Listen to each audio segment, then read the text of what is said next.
किसी भी हाल में नहीं खो सकता। आप बस मुझे रास्ता बताइए।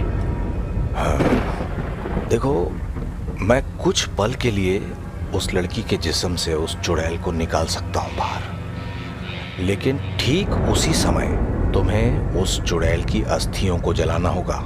अगर वो फिर से वापस लड़की के शरीर में घुस गई तो फिर उसे हराना मुश्किल होगा। मैं तैयार हूँ, मगर हम इतनी जल्दी उसकी अस्थियों को कैसे ढूंढेंगे? मैंने पहले ही ब्रूनो को इस काम के लिए लगा दिया था। अब तक वो ढूंढने के करीब होगा। हम अपनी तरफ से भी उसकी कब्र खोजेंगे और इसकी शुरुआत हम वहां से करेंगे जहां सबसे पहले हमें कुछ अजीब महसूस हुआ था। मगर ये सब वो इतनी आसानी से होने नहीं देगी। इसके लिए हमें एक रणनीति के तहत काम करना होगा। कैसी रणनीति? जब हमारा उससे सामना होगा तो मैं उसे रोकने की कोशिश करूंगा और तुम उसकी अस्थियों पर ये फेंक कर आग लगा दोगे। सूरज फावड़ा लेकर कब्र की तलाश में निकल गया। ब्रूनो जार्को को कुछ इशारे कर रहा था। ब्रूनो खंडहर में एक जगह जमीन खोदने लगा। सूरज ने खुदाई शुरू कर दी और जार्को लकड़ी से जमीन पर एक लकीर खींचने लगा। अब वो आसानी से इस रेखा को पार करके नहीं आएगी। थोड़ी खुदाई के बाद नीचे सीढ़ियां जाती दिखाई दी। शायद कब्र यहीं नीचे होगी। तभी छत का एक हिस्सा भरभरा कर गिर पड़ा। मौका पाते ही चुड़ैल सूरज पर सवार हो गई।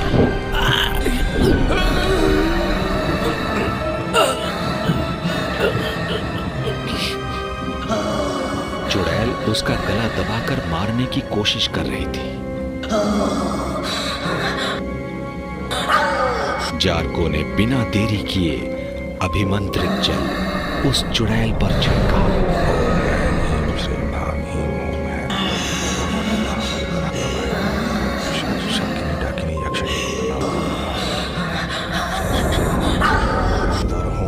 स्वाहा।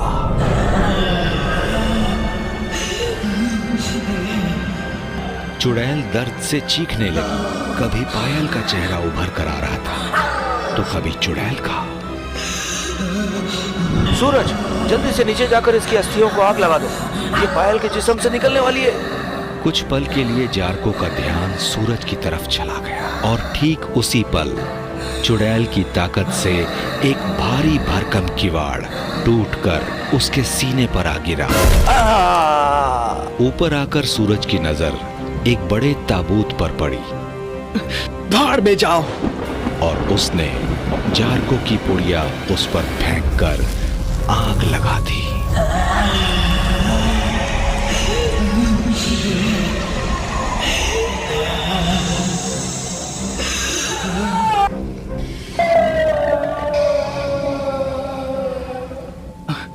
आप ठीक तो है ना?